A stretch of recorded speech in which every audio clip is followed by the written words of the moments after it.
Hi, and thank you so much for joining me today for my session Teaching Value Through Cyanotypes.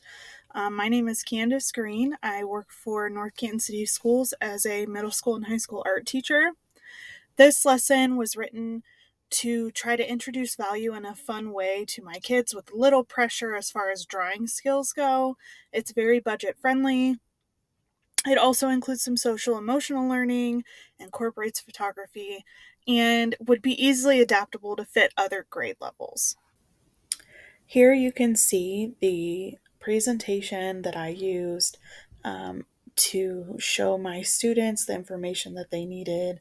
I have this available for them to go through at their own pace and also to go through as a class together. So they all kind of start out like this. I use little sticky notes in the corner to remind them of, like, hey, you need to do this thing, or maybe there's due dates. Sometimes I put like extra links to bonus content like enrichment videos, things like that. I always start off by giving them the objectives. If you want to see the state standards, you just need to pull up the lesson plan that's in my session folder. This is like how I present them to the students so they can kind of understand what I'm looking for. Then we start off usually with a couple videos. So here we talked about a brief history of photography just to kind of get their interest, as well as an introduction to the element of value.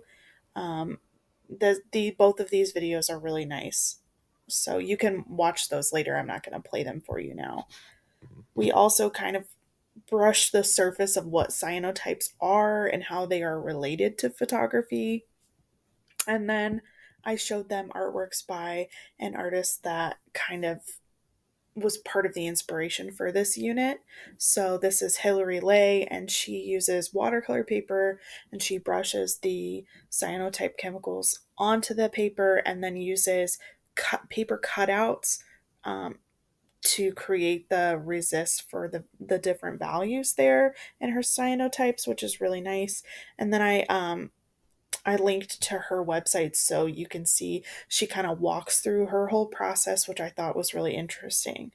Um, then, we kind of just talked about how the process works, and I have these again, this little sticky note with bonus content of, what is film and film photography and how negatives work and what they are, because that is kind of important later. And I do think I'm pretty sure I did show the kids that how negatives work video just to help them wrap their brains around that part of the project later.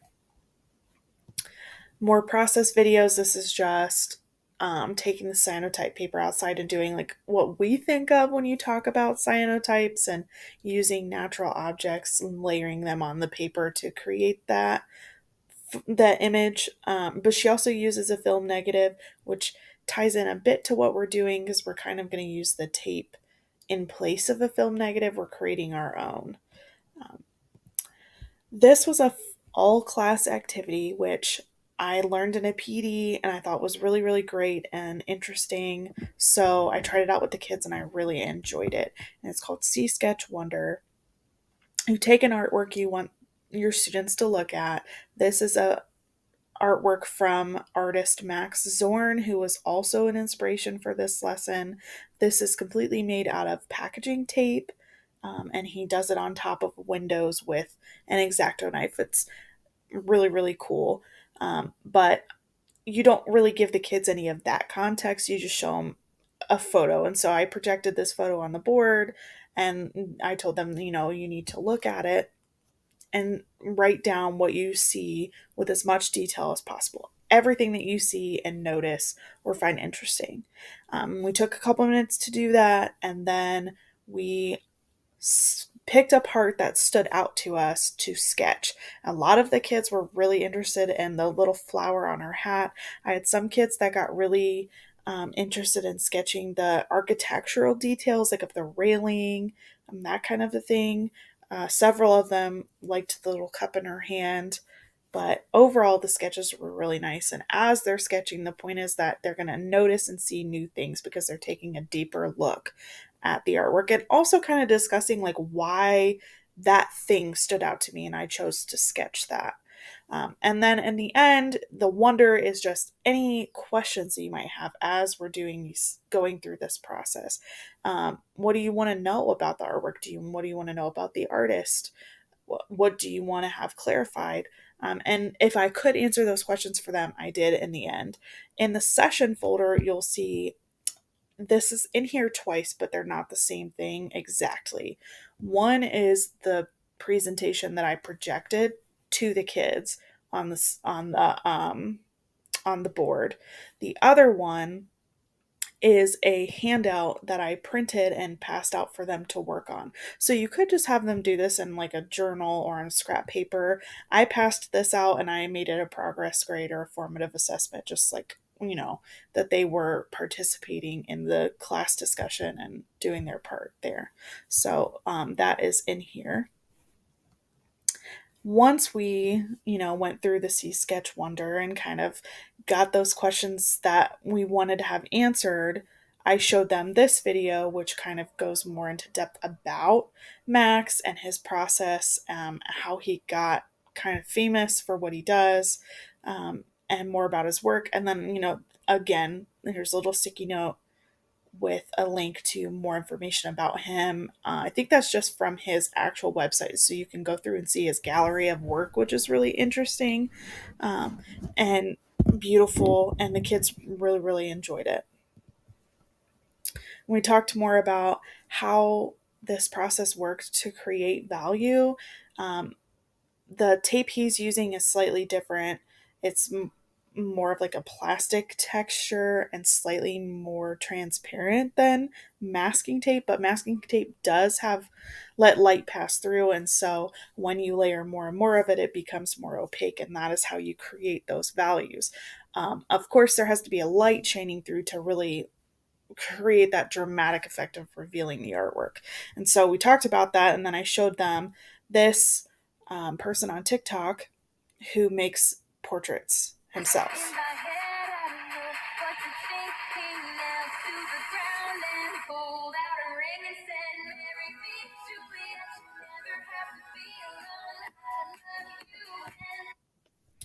I just think that's so cool that the artwork isn't really fully revealed until the light is shining through. And we were literally doing this process, but then combining it with the cyanotype. So then we started getting into the actual project. And so we did a think, pair, share talking about role models. You could have your prompt be whatever you want. That was what mine was, to just tie in like social emotional learning. Then we got into like big picture, what are we going to do with all of these things? So we were going to practice actually using tape to create art, and there's a handout in the materials folder. When we did it, I used a photo of kiwis. Here it's styrofoam cups, but the point is for them to lay the transparency paper over top of this and use the masking tape and try to kind of recreate this as a tape art so that they can understand how the values overlap and layer to create the artwork. My prompt was giving them several choices for, level of difficulty or how much they were going to stretch themselves, but everybody had to choose a role model in their life. It could be somebody they know, it could be somebody they just look up to, like a celebrity. Either way, they were either creating an artwork that symbolized that person, that is this first option, or they were creating a portrait with the tape art part being like normal values. So, like, it exactly the same light to dark, but then your cyanotype is a negative, if that makes sense, and I'll show you that in a minute. The stretch was really for the kids who wanted to have their cyanotype look like a normal photograph, and so they had to create the negative on their tape art. So they had to reverse their values as they were working with the tape art. And this is kind of like tricky in the brain. It's kind of like working backwards for them. And so that there was a little bit of a disconnect between the regular portrait and the negative and what it was going to look like in the end, even though I showed them the examples and we talked about it over and over again. So I'm still looking for ways to kind of bridge that gap for them. But either way, no matter what they choose, they all come out with something that looks really interesting and fun and they enjoy it. So then here are just some examples. This was from the first year that I did it as like an end of year kind of a thing, and there were less requirements this year. But option one, there's the something that symbolizes the role model. Option two was the portrait, where the tape art values were normal, but the cyanotype was then a negative. And then here was option three. The tape art was reversed. It was the negative, but then the print came out the actual value. So it looked more like a real photograph. And I will say the kids who did this final one were the most happy with their final print. But I try to get them to think about it in a way, this project's kind of like 2 for 1. You're getting two artworks out of one project. And you can redo the cyanotype over and over and over again because our tape art is working as a negative. In the session folder, I also included student examples from this year, so you can see how I have students turn their work in. I had them photograph both their tape art with the light shining through and their final print, just in case some of the details didn't translate in their final print, and because I wanted to stress to them that even though the cyanotype was kind of like the big deal of the project, the tape art is in its own right also an artwork. And so they made two artworks out of this one project. Um, you can go through these later. I did want to bring this one up. This is an 8th grade student who is taking Art 1 for high school credit in my Jumpstart Art 1 class. And she did the negative. So she did the portrait and the tape art is negative to create this beautiful positive print. But something she did that was really interesting was as she was working, it's kind of hard to know what this is going to end up looking like. And so she realized that in her iPhone, she could go to the accessibility settings and invert the colors on her screen. And when she did that and hovered her camera over her project, it would change those values and show her what that print was going to look like. And so she kept doing that throughout the process. And I think that's part of the reason why this is so strong. The contrast is really great, but also that innovation of being able to go through and find that way to check her work on something that you can't really know until you're doing the prints. I thought that was really interesting and would be helpful for other students as well. Anytime I give my kids choice, I make them have some kind of a proposal, some kind of a plan of, this is what I'm going to do, this is the choice that I'm making, and this is how I'm going to get there.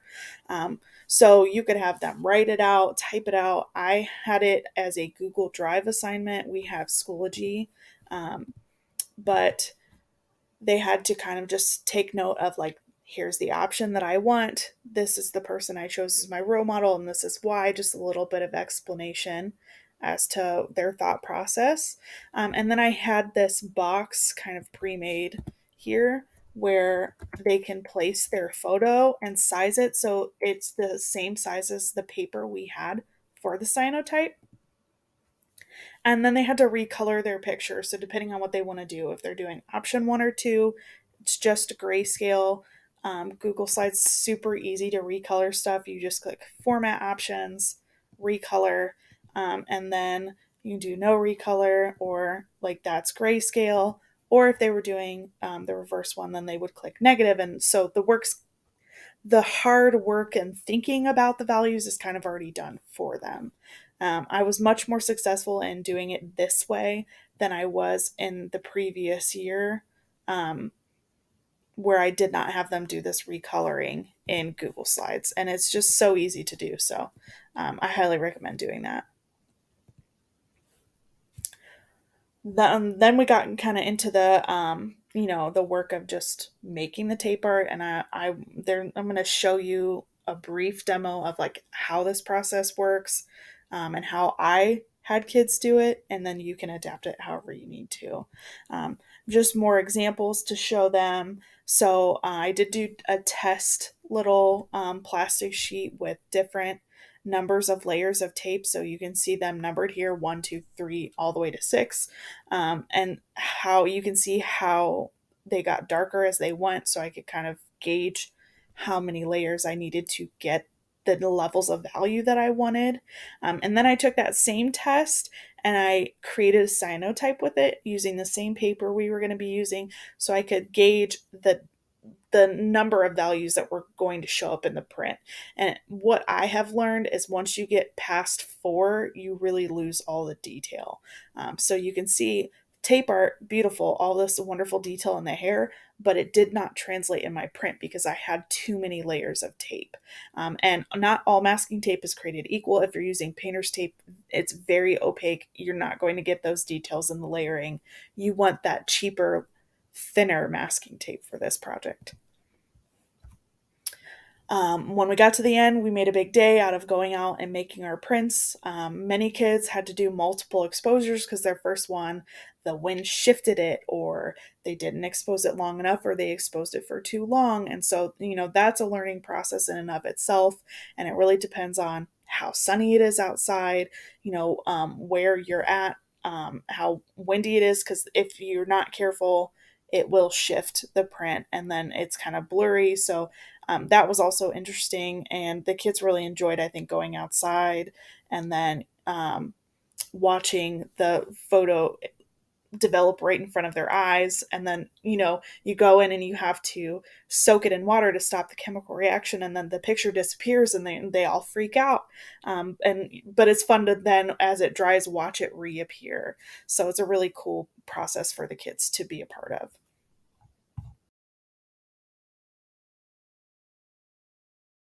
We're going to walk through the process really quick, just so you can kind of get an idea of how I did it with the kids. If you want to approach this differently, obviously that is completely up to you. I feel like there's multiple ways to do this project. So, jumping in here, you're going to want this nature print paper. It's pre-treated cyanotype paper. This is a smaller size. I think it's A7 is the actual size, but it comes ready to go. You're going to want plastic sheet protectors that slide like an 8.5 by 11 sheet into them. And then this is the proposal form. I printed each kid's out so that they could have it. And then we use tracing paper to create a map of our values.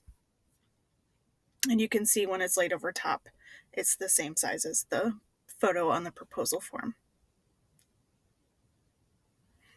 You could use anything to cut on top of. This is cardboard. I had cutting mats. You're going to want a pencil, an X-Acto knife, masking tape, and a light box. We had these portable light boxes that students could use, like take turns at their table using. We also have the big ones throughout the room. Some kids improvised and used this flashlight on their cell phone to be checking their work. You could use the windows if it's nice and bright outside. So there are a lot of different means that you could do this part of the project, and if you don't have these light tables. So to start, I used my tracing paper to make a map of my values, and then I slid my proposal form into that plastic sheet so I knew what size I needed to tape.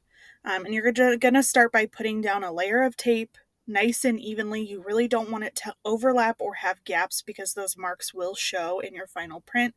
This is a very big lesson in craftsmanship for the kids, and being very intent on how they're putting things down in a nice, neat, and even way. This masking tape I got from Amazon. It's nice and thin, so it's easier to layer and get those variations of value in the final print, so I liked that a lot.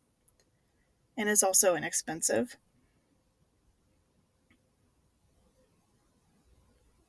Once you have your layer of tape, you can go ahead and take that picture out. From here on out, I'm really going to be using that map that I made and just checking values with my photo, but not necessarily working on top of the photo. So I'm using a pencil, tracing the outlines of the sections that I want. I'm starting with anything that's labeled A0 because that means I want no tape there. And I'm going to remove that first from this layer. The light box really helps to be able to see this part.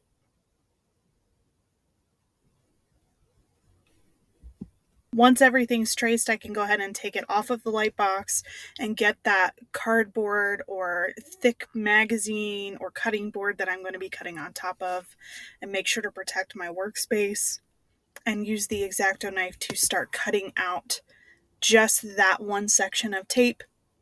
You have to be careful here to not cut too deep, or you will cut the plastic. If you can get a thicker plastic sleeve, that does help with this, especially for the kids just learning about the correct amount of pressure to use. And it just peels right up as you're working.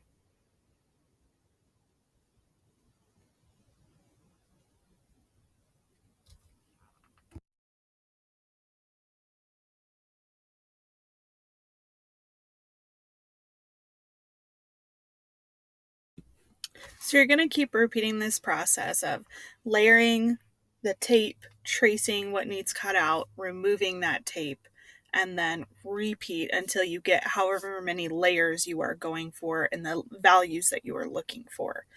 It helps if, as you are working in your different layers, you change the direction you put the tape on. So, like for the first layer, the tape's going horizontally. The next layer, I put the tape going vertically. It just makes it so that as you're working, you're not accidentally peeling the layers beneath that you don't want to be removed, which makes the project just a little bit easier, because once you get to that final layer, you're really cutting out very intricate details and you really don't want to move anything from the previous layers with all the work that you've already done. So here you can see I've gotten about 2 or 3 layers in here, and I'm going to hold it up to the light and check my work. Where there's more tape, obviously things are darker. And that's a great way to check your work as you go. The last and final step once you get here is to take that plastic with your finished tape art and a piece of that pre-treated paper outside, layer them on top of each other, and maybe use something to kind of weigh them down in an area that's getting really good sunlight, and then you let it expose for however long it needs to. That really depends on the weather, how sunny it is, the UV index, all of those things. It could take a minute, it could take 5 minutes. It really just depends for each individual kid. And most of them had to make 2 to 3 prints before they got one that was exposed at just the right amount of time, because it is a learning process and they have not done something like this before. Thanks so much for staying this far. I hope that you enjoyed the session. I hope that it was informative. If you have any questions, if there's something that I didn't cover that you would love to see more about, please let me know. My email is right here. I would be happy to share more with you. Thank you, and have a great rest of your summer.